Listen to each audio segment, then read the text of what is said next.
وحبيبنا محمد المبعوث رحمة للعالمين وعلى آله وأصحابه ومن تبعه بإحسان وإيمان إلى يوم الدين. ربنا آتنا في الدنيا حسنة وفي الآخرة حسنة وقنا عذاب النار. رب اشرح لي صدري ويسر لي أمري واحلل عقدة من لساني يفقه قولي.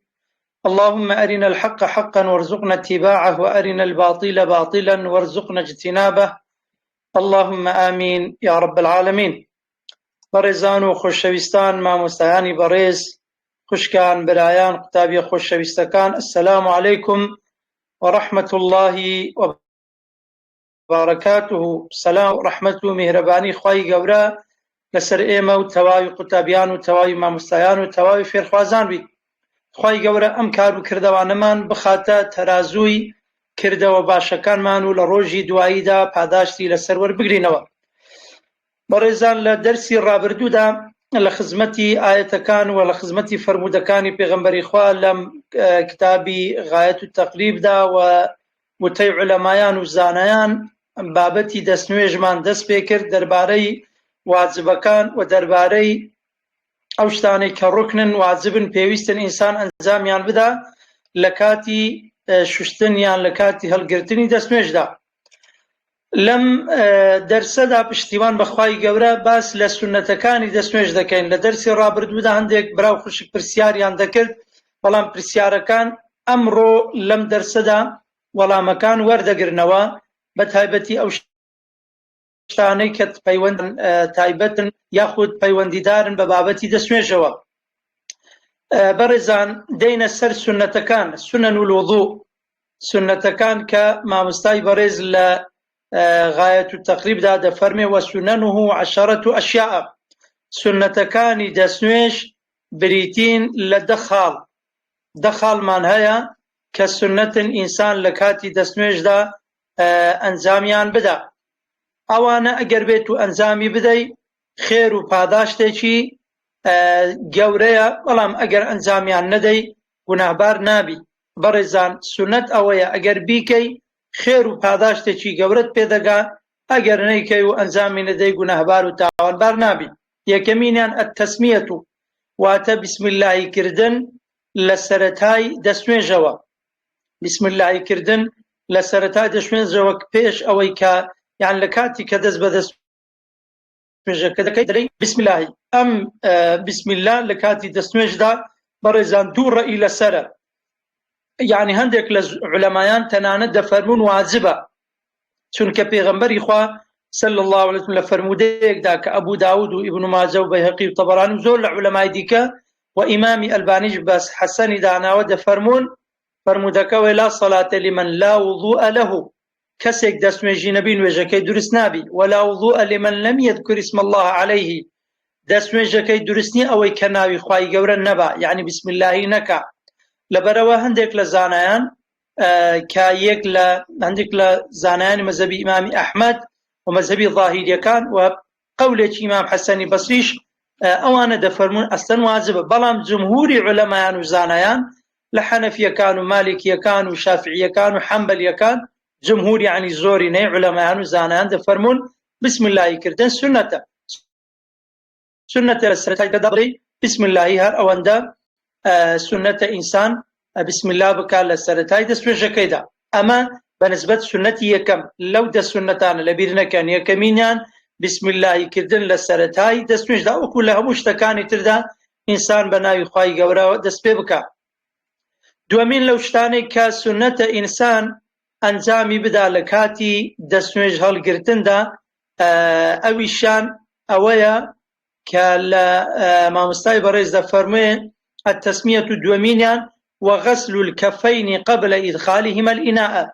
هردو دستكانت بشوي پیش اوي بيخيا ناو جامكي.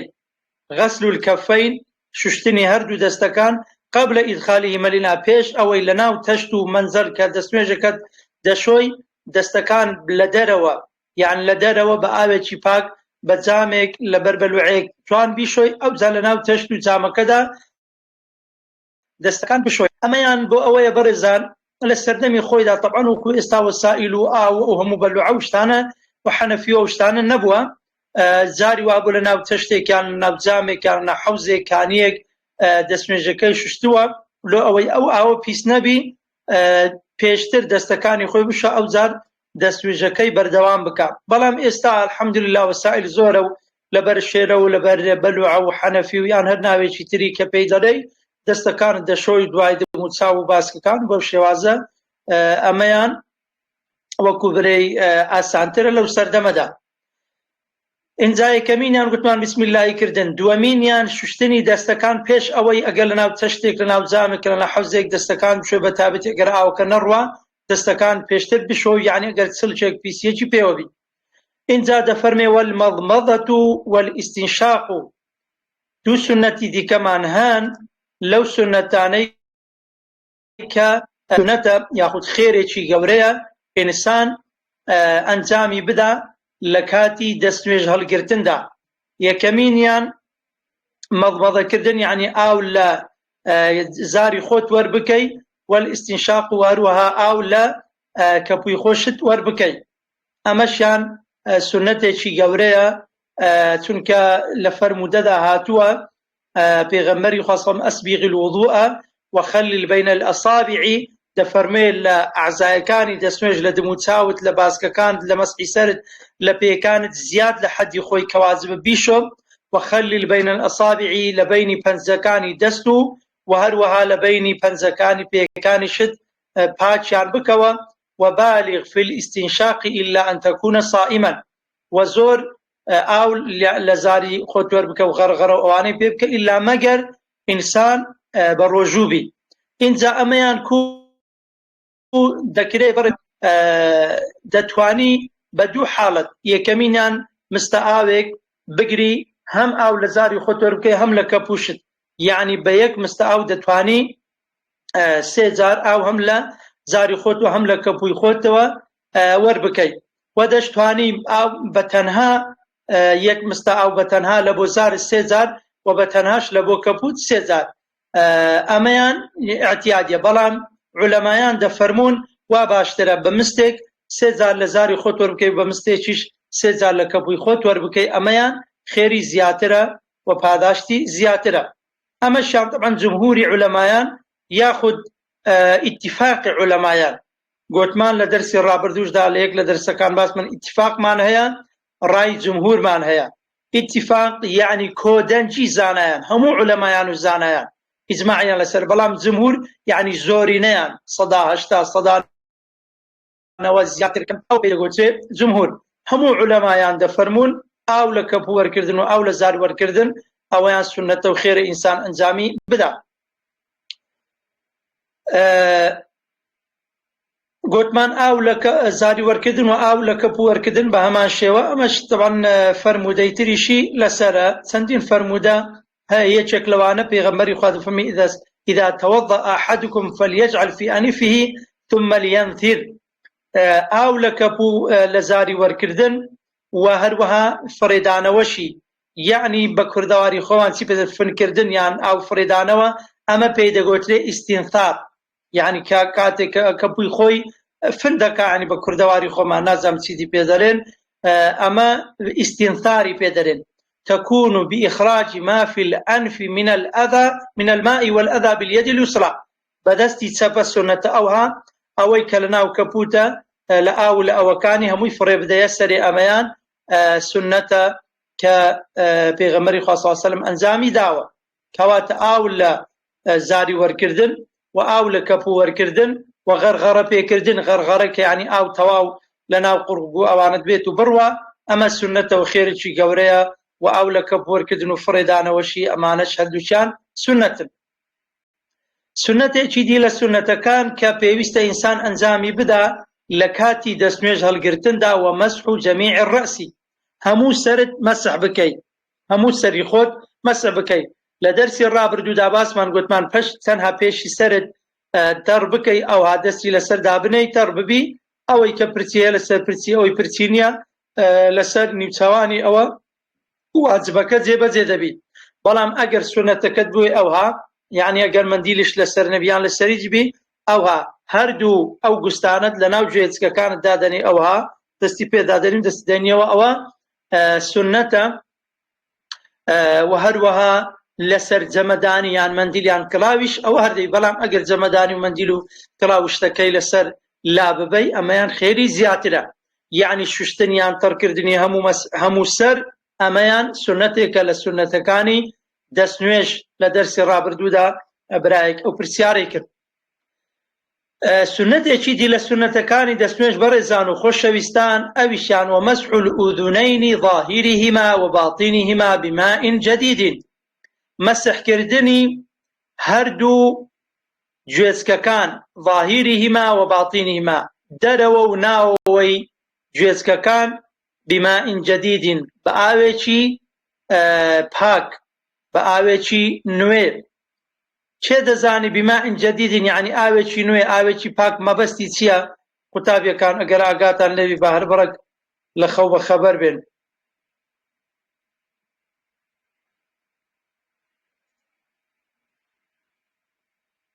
بەڕێزان قوتابیەک خوشکێک برایەک جوابمان بداتەوە. بماء جديد ئاوێکی نوێ، وەڵۆتان دەکەمە کوردی بەس مەبەستی چییە بماء جديد؟ ئەو خوشکە بەڕێزت داستان فەرموو خوشکی داست خوشکە داستان. بەڵێ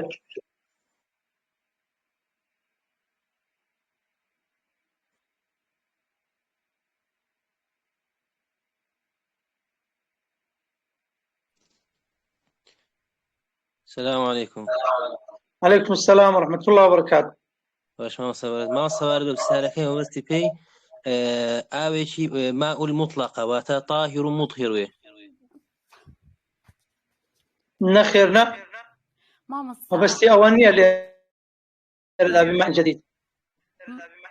والله بوسو لازم مامۆستا مەبەستی ئەوەیە دووبارە دەستت بشۆیەوە، دەستە تەڕکەی ئینجا مەسحی گوێت بکەیت. بێگومان ئەوەیان تەواوە، چونکە ئەو دەستنوێژە لە بۆ هەموو شتەکان ما ئەو مطلقەکە لە بۆ هەمووی واجبە.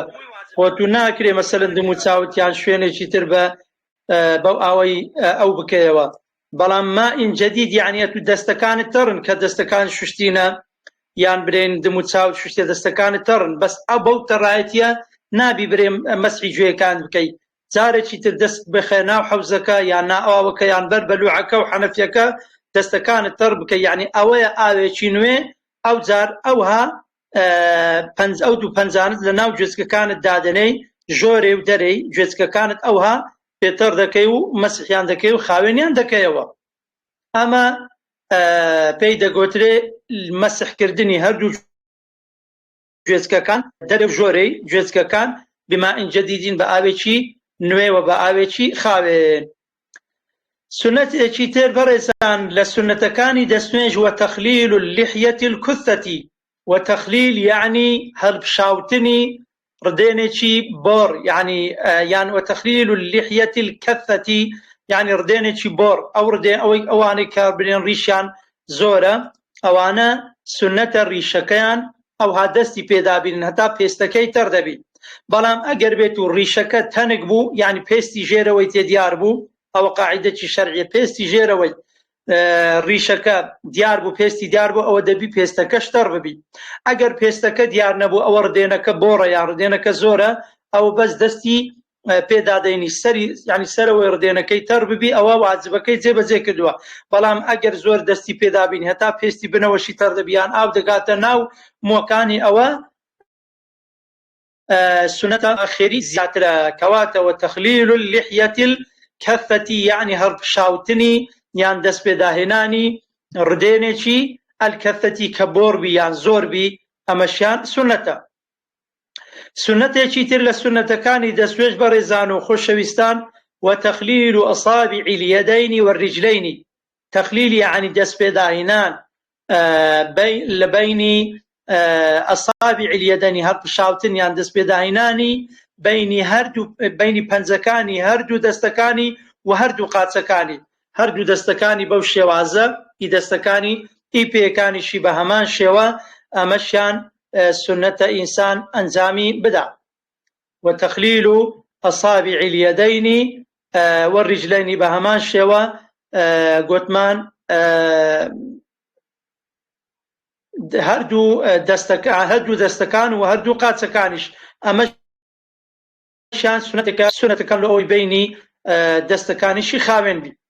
وتقديم اليمنى على اليسرى هروها سنتێکی تر لە سنەتەکان ئەویشان ئەوەیە لای ڕاستە بە پێش لای چەپە بخا، لای ڕاستە لە هەردوو دەستەکانی و لە هەردوو قاچەکانی لای ڕاستە پێشان بشوە پێش لای چەپە. ئەوەشیان لە دەرسی ڕابردوودا برایەک پرسیاری کرد یان خوشێک قوتابێک پرسیاری کرد وەکو واجب ئەگەر دەستی چەپەت پێشان بشۆی دوای دەستی ڕاستە دروستە وەکو درستی، بەڵام وەکو خێر و سنەت ئەوەیە دەستی ڕاستە بشۆی ئەوجا دەستی چەپە پێی ڕاستە بشۆی ئەوجا پێی چەپە. ئەمەشیان سنەتە چونکە پێغەمبەری خوا لە فەرمودەیەکی صحیحدا هاتووە دەفەرمێ يعجبه التيمن في تنعله وترجله وطهوره وفي شأنه كله. پێغەمبەری خوا صلی الله علیه وسلم یعنی پێی خۆش بووە معجبی لای ڕاستە بووە، هەمیشە ئیش و کار و شتە خێرەکانی بە لای ڕاستە کرد و حتا لە پێڵاو لە پێکردندا وا سنەتە پێی ڕاستە پێشان بەربکەیت، لە پرچت لە لای ڕاستە لە بۆ لای چەپە دابنەیت، لە هەموو پاک و خاوینێکدا لە کاتی غوسلدا لای ڕاستە پێشان بشۆی لە لای چەپە، و لە دەستنوێژدا دەستی ڕاستە ئەنجا دەستی چەپە، پێی ڕاستە ئەنجا دەستی چەپە، حتا لە خێر و سەدەقەدا بە دەستی ڕاستە بیکەیت، لە سەلامکردندا سەلام بە دەستی ڕاستە بکەیت، تەسبیحات بە دەستی ڕاستە بکەیت، نان بە دەستی ڕاستە بخۆی، لە هەموو وەفی شەنیهی کولی.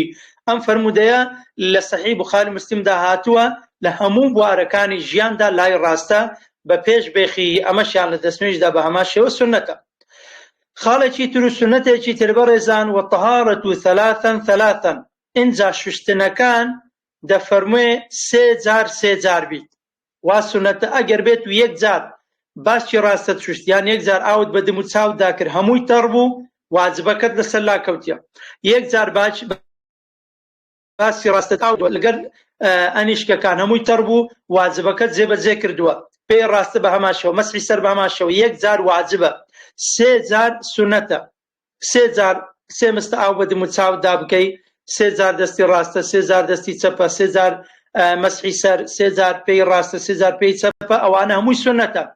یەک جار بیکەی واجبە، سێ جار سنەتە، لە سێ جار بیتە چار جار و پێنج جار و ئەوانە ئەگەر بێت و پیس و پۆخڕ لەسەر ئەمە مەکروهە، دەبیتە ئیسراف.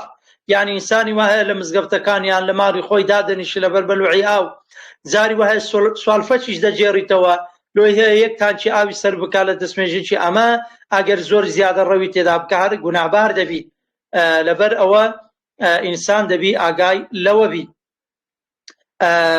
و حتا هەر چار مەذهبەکان لەسەرەوەن کە مەکروهە لە سێ جار زیاتر بی.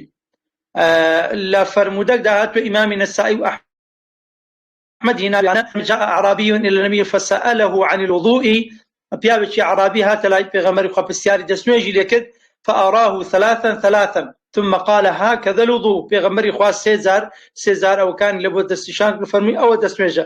فمن زاد على هذا، هەر کەسێک سێ جار زیاتر یان چار و پێنج و شەش جار ئاو بە دم و چاویدا بکە فقط ئەساء، غەڵەتی کردووە، وتەعەدا ستەمی سنووری بەزاند و ظەلەمە ستەمیشی کردووە، لەبەرەوەی ئێمە دەبێ ئاگاداری ئەو خاڵن. جا ئیوا هەیە موسویسە، ئیوا هەیە نازام چییە، ینی ئاوەکی زۆر سەرف دەکا و خەرج دەکا بە نیەمە عەلەسا زۆر تەقوایە و زۆر گرنگی بە دەستنوێژەکەی دەدا، ئەوە پەیوەندی بە تەقوایی و بە عیبادەتەوە نیە، دەبێ ئاگاداری ئەو خاڵە بین بەڕێزان و خۆشەویستان.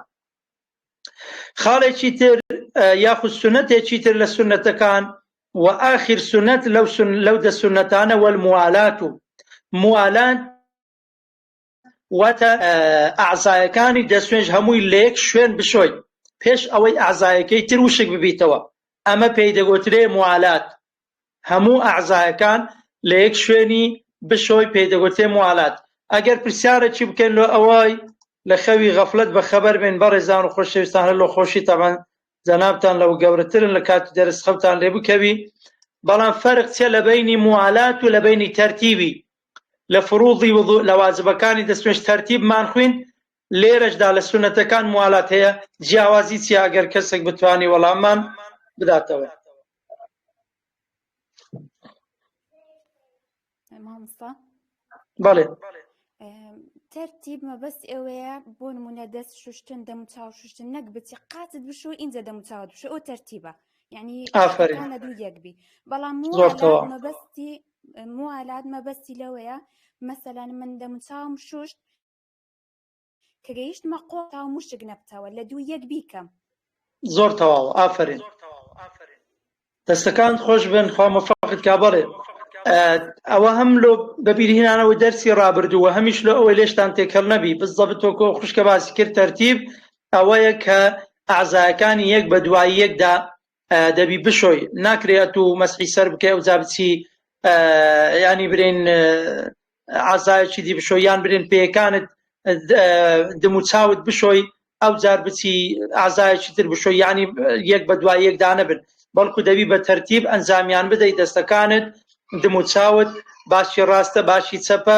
ئینجا مەسحی سەر ئینجا پێی ڕاستە پێچەوە یعنی بەو شێوازە دەبی ئەنجام بدە ئەمە تەرتیبە بەڵام موالات ئەوەیە کە باسی ڕاستت کە شوشت دەتوانی ئەو باسکە شوشتیان برێن دم و چاوت شوشتیە نیەتی دەستێنێژ تێنایە دم و چاوت شوشتیە ئاو کەمە یان حاڵەتێکە یان سەفەری مەسەن دەچیە بە شوێنێکی تر دەچێت گوندێکی تر جێگایەکی تر دم و چاوکەت وشک بوویتەوە ئەو جا باسکەکانت دەشۆی پێیەکانت دەشۆی ئەمە موالاتە دروستە ئەمە وەکو درستی بەڵام وەکو سونەت و خێر ئەوەیە پێش ئەوەی ئەعزایەکەی پێشخۆی وشک ببیتەوە ئەوەکەی تر بشۆی ئەوە پێی دەوتێ موالات موالات واتە ئەعزایەکەی پێش ئەوەی کە ئەندامی لاشەی خۆت کە شوشتیتر لۆ نمونە دم و چاو شوشت پێش ئەوەی کە وشک بیتەوە باسی ڕاستت بشۆی پێش ئەوەی باسی ڕاستە وشک بیتەوە باسی چەپە بشۆی پێش ئەوەی باسی چەپە وشک بیتەوە مەسحی سەر بکەیت بەو شێوازێ هەتا ئەخیری ئەمە پێی دەگوترێ موالات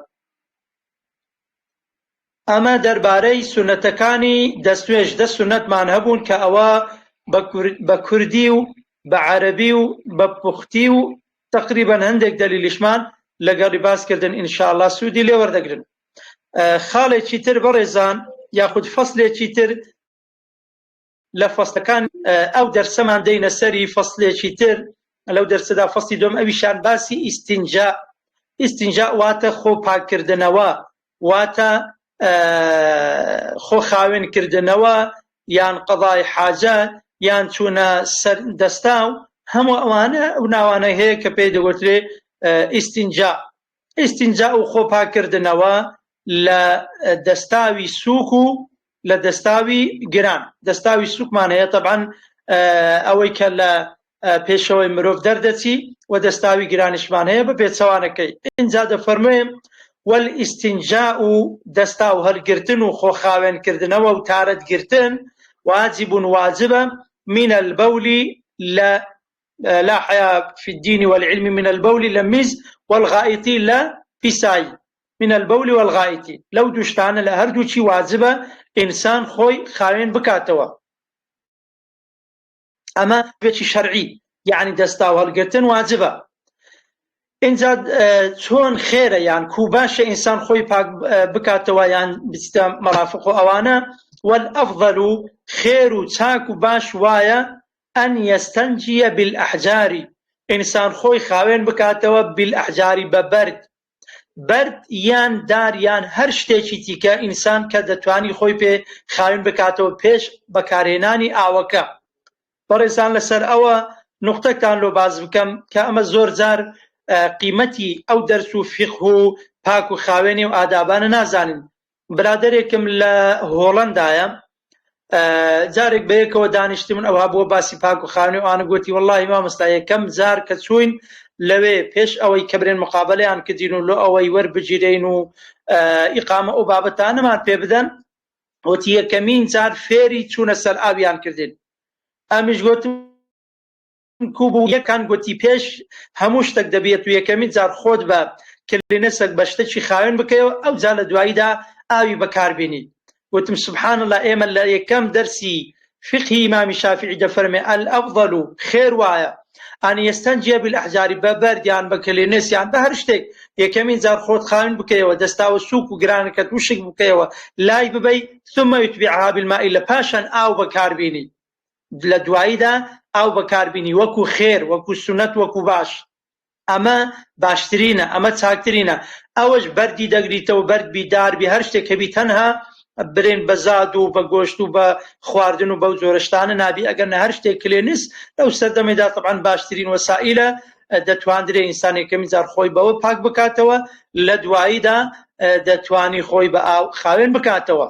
ئەمە خێرێکی گەورەیە، یعنی ئەگە هەردووچی بەکاربین وەکو سنەت وەکو باش. بەڵام وایە جوزوستی ويجوز درستە ئەن یەقتەسیرە على الماء، تەنها ئاو بەکاربینی وەکو ئێستا برن بەعام هەر ئاو بەکاردێ دەتوانی، ئەو على ثلاثة أحجار، یانیش درستە سێ بەرد بەکاربینی، ينقي بهن المحلة، بەو مەرجەی ينقي بهن المحلة، ئەو بەردانەی کە بەکار هینا مەرجە شوێنەکەی پێ پاک ببیتەوە. یعنی دەستا و بە دووشتی هەردەگیرێ بەڕێزە. یەکەمین بە ئاو ئەوە گومانی تێدانیە و مشکلەمان نییە وەکو شتێکی عام و عادەتیە، بەڵام ئینسان دەتوانی بە بەردیش یان بە دار یان بە هەر شتێکی تر خۆی خاوێن بکاتەوە بەو مەرجەی، ئەو شتێک کە خۆی پێ خاوێن دەکاتەوە لە 3 جار کەمتر نەبی، یعنی ئەگە زیاتریش بی وا باشە وەتر بیبرێن 5 یان 7 تا ئەخیری، بەڵام بەو مەرجەی قەنەعاتی بێ کە شوێنی پیسەکەی خاوێن بوویتەوە، شوێنەکەی خاوێن بوویتەوە. ئەمە دەتوانی یعنی بەبێ ئاویش دەستا و بەبێ ئاویش دەبی ئینسان بەکاری بینی. فإذا أراد الاقتصار على أحدهما، ئەگەر ئینسانێک ویستی الاقتصار کورتیان بکاتەوە على أحدهما لەسەر یەک لەو دوانە، یعنی دەستاوەکەی بە ئاو هەڵبگری خاوێن بکاتەوە یان بە بەرد، فالماء أفضل بەبێ گومان ئاوەکە خێری زیاترە و باشترە و باشتر ئینسان طبعاً پێی خاوێن دەبیتەوە.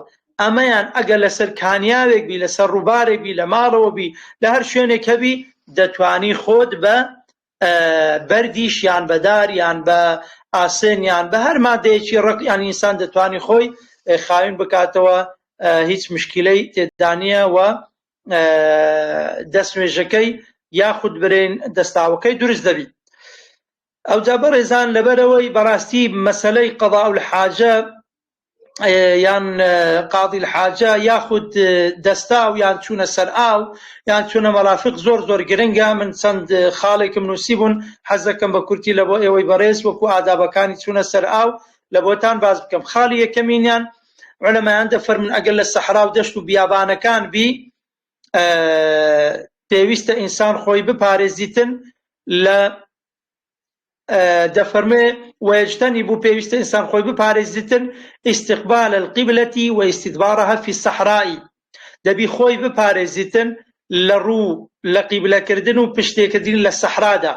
یعنی ئەگەر لە دەشت و دەرێک لە ئاخارێک ئینسان دەستاوی سووکیان دەستاوی گرانی کرد، نابی پشتیان ڕووی لە قیبلەی بی، ئەمە دەبی ئینسان ئاگاداری. بەڵام لە ماڵەوە لە ناو خانی، لە ناو شوقە، لە ناو بینایە مەرافقەکەت ڕووی لە هەر کاملابی ئەتیادیە، بەڵام ئەگەر بگونجێ زۆر ئەتیادی بی وا باشە بە هەمان شێوە ڕووی لە قیبلەی نەبی. بەڵام ئەگەر نەگونجێ وەکو ئەو سەردەمە طبعاً هەندێک جار وایە زەحمەتە، ئەمە ئەتیادیە. بەڵام لە سەحرادا لە چۆلەوانیەک و بیابانێکدا هیچ پەنا و بەرد و شاخ و ئەوەی لە پێش نییە، وا باشە ڕوو پشتت لە قیبلەی نەبی. ويجتنب البول والغائط في الماء الراكد، دەبی ئینسان خۆی بپارێزی، خۆی بە دوور بگری. دەفەرمێ یعنی مەکروهە یان باش نییە دەستاوی سووک یان قورس لە ناو ئاوی وەستاو، لە ناو بیرێک، لە ناو حەوزێک، لە ناو کانیەکی وەستاو ئینسان نابی دەستاوی سووک یان دەستاوی گران لەو شوێنانە بکە. ئەمە بەڕاستی کارێکی خراپە و کارێکی ناشەرعیە. وتحت الشجرة المثمرة، وهروە ئینسان نابی دەستاو لە ژێر داری بەبەر بکە، عن دارێک ئەگەر بێت و بەر و بووم و میوەجات و ئەوجا بەڕ و هەنار و مەسەلەن هەر میوەیەکی هەبی ئینسان نابی بچی لە بن ئەو دارانەش دابنیشی، چونکە خەڕک سوودی لێوەردەگری ئەو شوێنە پیس دەکرێت. وفي الطريق، وإنسان نابی لەسەر ڕێگایەکان دابنیشی، شوێنێک ڕێگایە شۆلدەری جادەیە ڕێگاوبانێکە بچی لەسەر ئەو شوێنە دابنیشی، ئەمەشیان کارێکی ناپەسند و ناڕەوا و ناشەرعیە. وەظیلی، و هەروەها نابی لە ژێر داری سێبەر، بینایەکە، خانوێکە، کەپرێکە، سێبەرێکە، ینی سێبەرێکی شوێنێکی گەشتیاریە ژێر هەر سێبەرێک مادام سێبەرە و خەڵک حیوانات گیان لەبەر ئینسانەکان لێی دەحەسێنە و نابی لەژێر ئەو سێبەرە دابنیشی دەستاو بکەیت وەثوقبی و هەروەها نابی لە ناو کونەکانیشدا دەستاو بکەیت. ثقب یعنی کون لە ناو برێن بە جاری وایە ئەو زەویە مەسەلەن کونی تێدایان ئەوانەی تێدایە ئەمەشان لەبەرەوەی جاری وایە دەبیتە ئەزیەت و ئازاری حیوانات و یان جانلەبەرێک لە ناو ئەو کون و کە لە بەرانەدا هەبین. خاڵێکی تر بەڕێزان وەلا یەتەکەلەم عەلە البەول والغائط نابی ئینسان لە کاتی دەستاودا یان لە کاتی مەلافقدا قسە بکە. قسەکردن حرامە حتا ئەگەر سەلامت لێ بکرێ نابی سەلامەکە وەڵام بدەیەوە. قسەکردن بەداخەوە جاری وهەیە لە حەمامەکان یاخود برێن لە شوێنە گشتیەکان لە مەلەوانی لە زۆر شوێنی ئەوها خەڵک کە یعنی ئەو حاڵەتانە ڕوودەدا یاخود خەڵکی وهەیە قسە دەکا ئەمەیان حرامە و ئینسان دەبی لێوە ئاگادار بی. هەروەها وەلا یەستەقبیل الشەمس والقەمەر بە هەمان شێوە ئینسان تا بکرێ بە تایبەتی لە سەحرا و لە دەشت و دەروانە نابی ڕووشی لە مانگ و لە ڕۆژ بکە یان لەو کاتێک کە ڕۆژ بە دەروەیە یان مانگ بە دەروێ نابی ڕووی تێ بکە وەلا یەستەدبیر ڕووما نابی پشتیشان تێ بکە. وەلا یەستەنجی بیەمینیه و هەروەها نابی دەستاویش بە دەستی ڕاستە بکە دەبی ئیلا دەستی چەپە بەکاربینی وەکو باسمان کە دەستی ڕاستە لە بۆ سونەتەکانە لە بۆ شتە خێر و پیرۆزەکانە بەڵام دەستی چەپە لە بۆ دەستاوە. بەڵام هەندێک کەسێ چەپانە یان زۆر زۆر ئیحرازیە یان ناتوانی ئەمە جیاوازە بەڵام هەتا بتوانی دەبی هەموو ئیشێکی خێر هەموو شتێکی باش بە دەستی ڕاستە ئەنجام بدا نابی بە هیچ شێوەیەک دەستی ڕاستە لە بۆ دەستاوە ئەو بابەتانە بەکار بینی. مامۆستا موسا وەختەکەمان چەندی مایە؟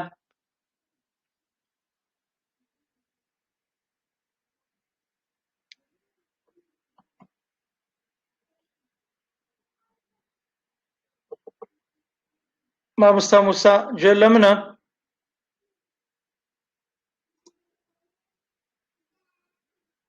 مامۆستاگەیان گوێت لێمە؟ بەڵێ وەختەکە تەواو بووە مامۆستاگەیان. تەواو بووە؟ ئەرێ وەڵا.